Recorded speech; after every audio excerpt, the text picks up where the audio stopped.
In this video, I'm going to show you how to cut an architectural asphalt shingle. At the end of this video, I'm going to show you a second way, essentially a bonus way of cutting a shingle. It's something that I just learned and I want to share with you. First off, the type of knife that we like to use, along not only myself, but all our roofing technicians, is this knife right here. It's a simple utility knife.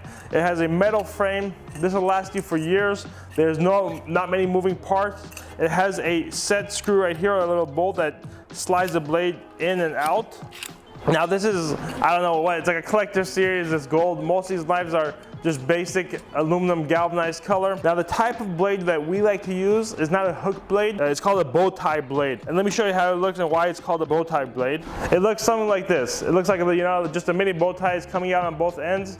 It's a little bit different than a hook blade. This is, in my opinion, the most versatile and easiest blade to use in roofing. You can use it for shingles, torch, underlayment, whatever it is. This bow tie blade is the way we like to go. So now I'm going to show you how it cuts. When cutting on a roof, you want to make sure you're not cutting on your existing roof as not to damage the shingles underneath. That might seem simple enough, but a lot of times we forget when we're on a roof and we're just trying to work and cut shingles, and the last thing we want to do is damage the shingles that are already installed. So it's pretty much just marking a straight line. Now there's two ways of marking a straight line. I think the easiest way is while you're on a roof, just using one of these shingles as a guide. That's what I personally like to do myself. So once you have the mark of where you want to cut the shingle, just put the shingle aligned. It acts as a square and as a guide at the same time. So that was just one pass with a relatively good pressure downwards, and usually with a fold up, we're able to cut it. Now you can see here, I've got a score on my plywood right here. There's a little bit of damage here, so again, if I had a shingle roof underneath, I would damage it. Now I want to show you what that damage would look like to make sure you do avoid it. All right, we have our beautifully installed brand new roof, and we want to cut this shingle. Now I forget all the great advice I gave myself and decide not to use a backer. I'm going to use the same downward pressure and see what we get. Move this out of the way. Again, I just with a light fold. Actually, this time I didn't even apply enough pressure. You might have to do a second pass, which is totally fine. And this is what you'll have. So I haven't cut through the shingle entirely, and that's one of my biggest fears is, because you don't see it, you might not see it, you might be able to brush this off and no one notices it, but you are essentially compromising that shingle, you're putting a slit in it, and this is definitely going to leak and cause this roof to fail prematurely. So either work on a new part of the roof or have a sacrificial shingle or sacrificial bundle where you can just cut on top of that bundle and you're not disturbing the rest of your roof. The next thing I want to show you is what happens when you come up against a pipe flashing where you have to cut a curve. It's not as easy as cutting a straight line, not all that complicated either. So let's say we've got our pipe flashing here. What I like to do is kind of bend the shingle in, and you want to cut less than more. So we'll kind of just make a mark here. You can always make the hole bigger, you can't make it smaller. So you want to just curve the knife around.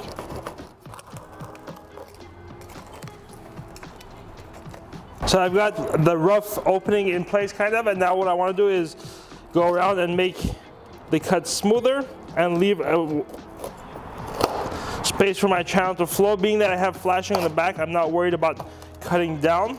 Usually we like to have a 1/4 inch gap between the shingle and the flashing. So if I was on a roof, I would be happy with this cut. Again, I can get a perfect profile with that round shape, but you just want to leave 1/4 inch or so, 1/4 to 3/8 inch gap between the shingle and the flashing to make sure that water can flow around.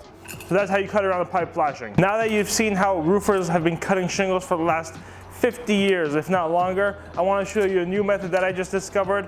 It's a product called the pneumatic shingle cutter. It's not very new to the market, so a lot of you guys might have seen it already. It's new to me. I've seen it before.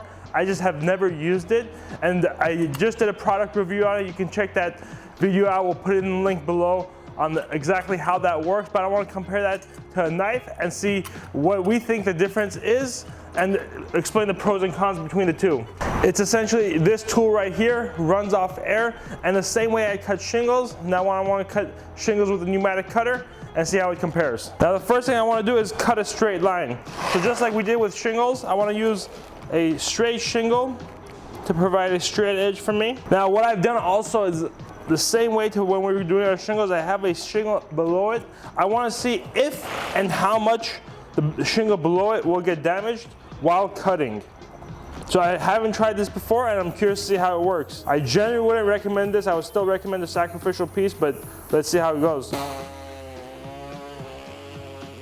All right, so now we cut it. I'm actually surprised. The damage to the shingle below is quite minimal, if not at all. Like, I couldn't even tell. I have a light scratch here, which honestly won't compromise the quality of the shingle below. Again, this is not something I necessarily would recommend. I want to give this a second try. This time I want to be a little less careful, and I want to press down just a little bit harder to actually see will it damage or not. So this time I pressed a little bit harder, and let's see what happened. Yeah, I mean, I can tell where it passed through because the rocks, the granules are a little discolored, but really there's no damage to the shingle, which I think is pretty cool actually. I think that's a neat benefit to using the pneumatic cutter. Again, I don't necessarily recommend this, but I mean, if it doesn't scratch, it doesn't scratch, I guess. I just have a feeling it's one of those things that if you hit the right angle, maybe on a hotter day, it will puncture, it will damage. So just being safer is definitely better in my opinion. Now, you saw how easy that cut. I think it was real smooth. What I want to try now is cutting around the pipe flashing and see how that circular motion will work. Am I gonna have an easier or harder time with a pneumatic cutter versus classic shingle blade? You kind of saw how long it took, probably like a minute to cut with the regular hand knife. So I'm curious to see how long I can get it done with this knife. And I'm sure some of you guys are gonna comment, you know, that I don't know what I'm doing yet. I don't do this on a daily basis. I don't cut shingles on a daily basis, but you know, it's a fair comparison. So let's see.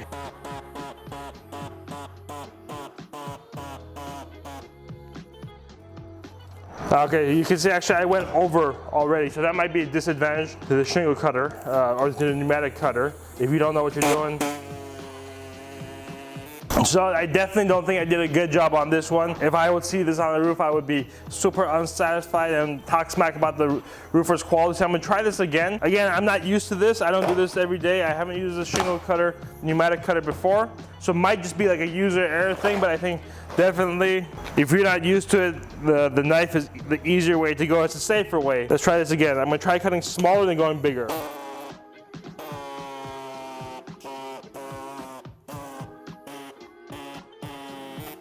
Okay, so my theory is working so far. I'm going smaller.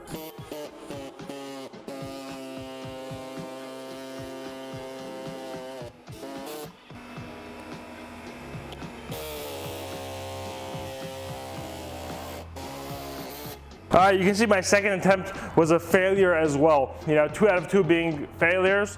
I would not recommend this to cut around pipes. The pneumatic shingle cutter, what I would recommend is just using this for straight cuts if you need it, and using the blade for around pipes. Again, if you're a professional and you use this on a daily basis, I'm sure you can eventually get the hang of it and just do it super quick. Me personally, I have a little bit of experience, I'm handy, and I'm not able to use this. I think it's like kind of the same ideology, the same method when you're putting together furniture. You never want to use an impact wrench. You never want to use a heavy duty, fast impact wrench because you might over tighten it and screw up the furniture.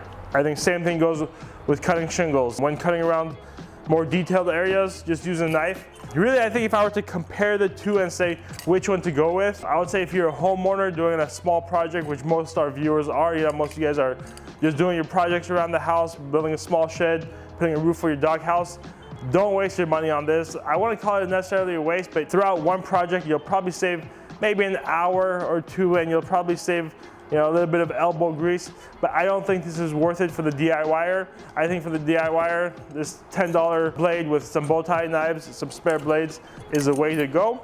I think if you're a professional, the pneumatic cutter is a worthwhile investment. It's something that we might start using ourselves in our company, just for, again, those longer cuts. If you're cutting down valleys around the rake edges, if you're just letting things overhang and you're just gonna go down and just cut it. Again, you can watch my review specifically on this. I'm also gonna test how many cuts this blade can do. Thanks for watching. You can tune in for other videos and let me know in the comments below what you think. Which one would you prefer?